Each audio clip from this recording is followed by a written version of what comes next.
Bonjour et bienvenue à tous. Voici les 10 endroits les plus mystérieux et les plus énigmatiques de la planète, et que même la science n'a jamais su expliquer.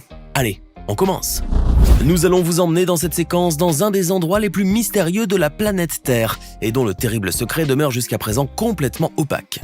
Bienvenue à Yatinga, un petit village aux allures pour le moins pittoresques niché dans le district de Dima Asao, dans la province indienne d'Assam. Ce minuscule patelin, qui compte à peine quelques 2500 âmes, est réputé pour la magnificence de ses paysages montagnards et ses sublimes panoramas que seule la nature indienne arrive à nous offrir.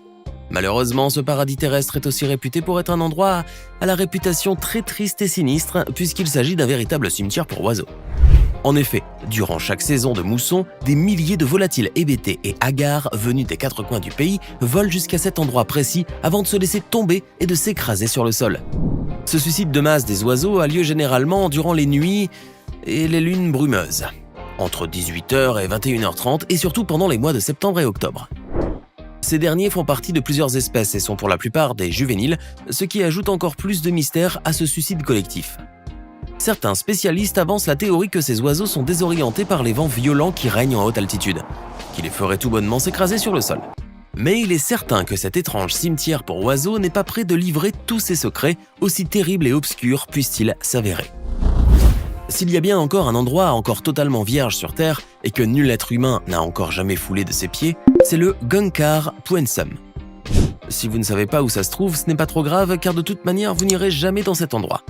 Mais si vous êtes un grand amateur de géographie et que l'Atlas fait partie de vos livres de chevet, vous saurez peut-être que c'est une montagne située le long de la frontière entre le Bhoutan et la Chine, et dans l'est de l'Himalaya. Culminant à 7570 mètres d'altitude, ce sommet est considéré à ce jour comme le plus haut sommet vierge du monde, puisqu'il n'a jamais été gravi de mémoire d'homme. Le Bhoutan considère en effet les montagnes de plus de 6000 mètres comme littéralement sacrées et ne devant en aucun cas être profanées par des alpinistes. Le pays interdira d'ailleurs cette discipline dès 2003, prohibant ainsi toute escalade à but sportif dans l'ensemble des montagnes du pays. Nul ne sait donc à quoi peut réellement ressembler le sommet du Gangkhar Puensum, ni ce qui peut bien s'y trouver finalement, puisqu'aucun alpiniste n'y a jamais pu mettre les pieds. Veuillez boucler maintenant vos ceintures et bien vous cramponner à vos sièges, car nous nous apprêtons à atterrir tout de suite sur la splendide planète de Socotra. Vous pouvez admirer la surprenante diversité des paysages par vos hublots, mais gardez toujours à l'esprit que derrière toute cette incroyable beauté se cache un environnement qui vous est hostile. Vous pouvez maintenant enlever vos scaphandres, l'air est complètement respirable et le climat est plutôt doux pour cette période de l'année. Car Socotra n'est pas une lointaine planète perdue au fin fond de la galaxie, mais un endroit qui existe bel et bien sur notre chère planète bleue. Socotra est en effet une île yéménite située dans l'océan Indien, à quelques encablures marines de l'entrée orientale du golfe d'Aden. Mesurant 133 km de longueur sur une quarantaine de kilomètres de largeur et atteignant une superficie totale de 3579 km², Socotra est une grande île au paysage lunaire et fabuleux, peuplée d'espèces endémiques. En raison en effet de son isolement géologique, ainsi que de son climat très aride, cette île abrite un peu plus de 700 espèces complètement uniques au monde. C'est d'ailleurs pour cette raison que Socotra est considéré par beaucoup comme un véritable trésor de biodiversité dans la mer d'Arabie. Et il n'y a qu'à voir l'étonnante forme en parapluie de ces arbres pour finir de s'en convaincre. Le dragonnier de Socotra est en effet un arbre qui ne pousse que sur cette île et dont la sève très rouge, présentée comme étant du sang de dragon, était très recherchée comme colorant naturel. La structure de Richat, également connue sous le nom de l'œil de l'Afrique, est une étonnante formation géologique située en plein désert du Sahara mauritanien. Mesurant un peu plus de 50 km de diamètre, cette curieuse structure géologique de forme circulaire a longtemps intrigué les scientifiques de tous bords sur ses origines. Le consensus scientifique voulait en effet que ce cratère géant, observable carrément depuis l'espace, ait été causé par l'impact d'une chute de météorites. D'autres théories encore plus farfelues tentaient d'expliquer ce mystère de la nature, comme celle affirmant que le cratère était dû à une frappe de foudre assez puissante pour pulvériser la roche. Mais il n'en est rien en vérité, car les découvertes géologiques les plus récentes ont démontré que l'œil de l'Afrique n'est rien de moins que le résultat d'un phénomène volcanique géant qui date de plus de 100 millions d'années. C'est en effet un dôme magmatique qui s'est effondré sur lui-même et qui a subi une lente érosion différentielle, créant ainsi ces énormes anneaux concentriques de la structure.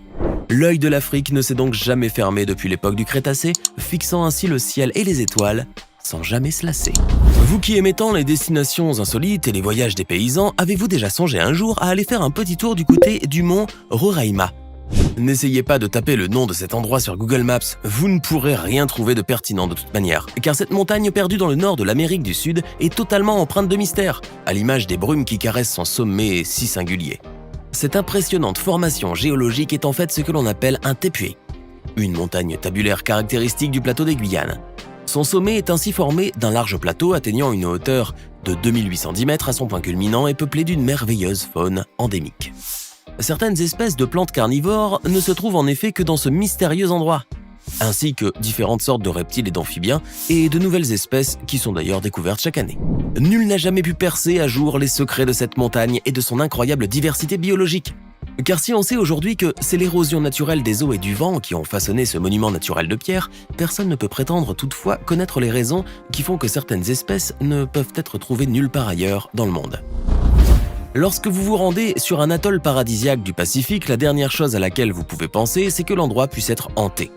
Vous imaginez mal en effet comment un tel havre de paix avec son sable blanc, ses eaux turquoises et ses cocotiers puisse accueillir une présence paranormale quelconque.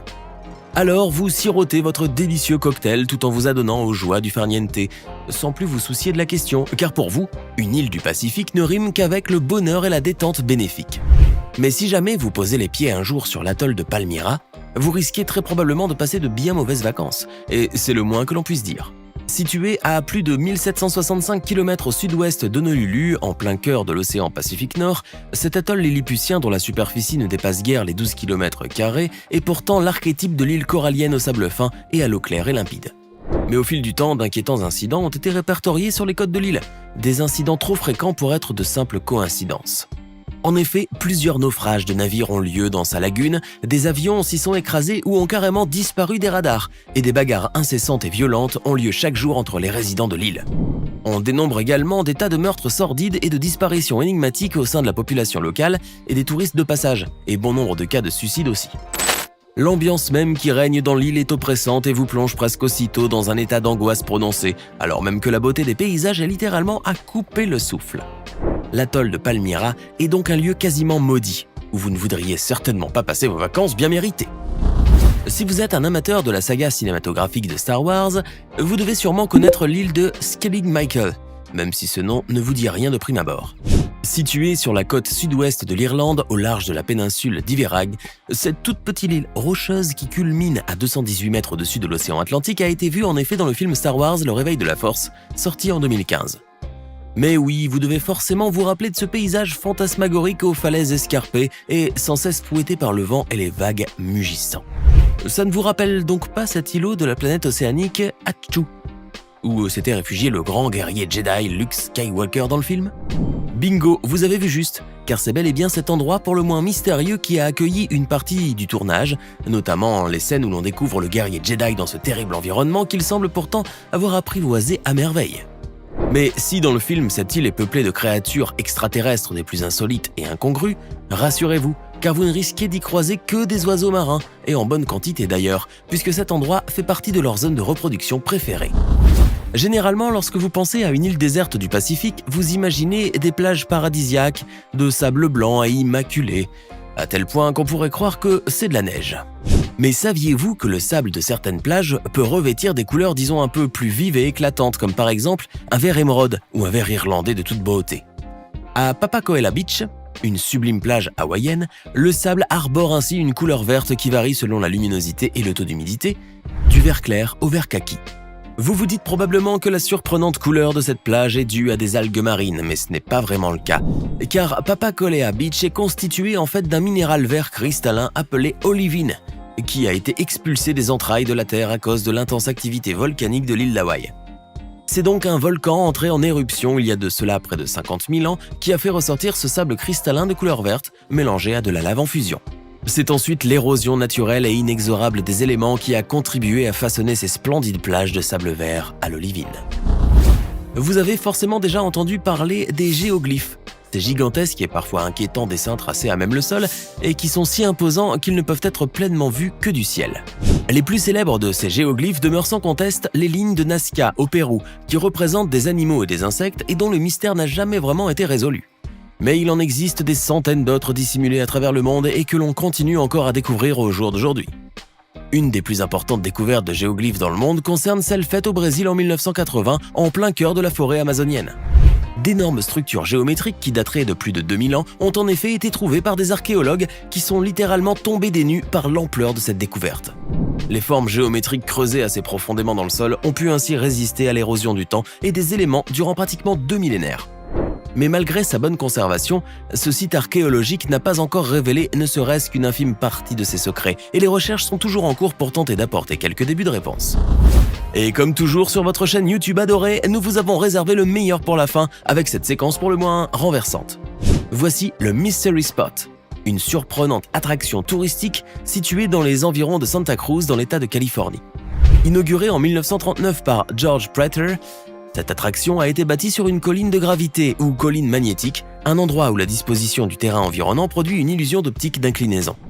Sur ce site très étrange, vous aurez l'impression bizarre d'être complètement incliné et vous pourrez même prendre des photos avec des angles quasiment impossibles. Maintenant, dites-nous dans les commentaires ce que vous pensez de ces endroits complètement mystérieux et énigmatiques, et que même la science moderne n'a jamais pu expliquer. N'oubliez pas de vous abonner et de cliquer ici pour regarder une autre de nos vidéos.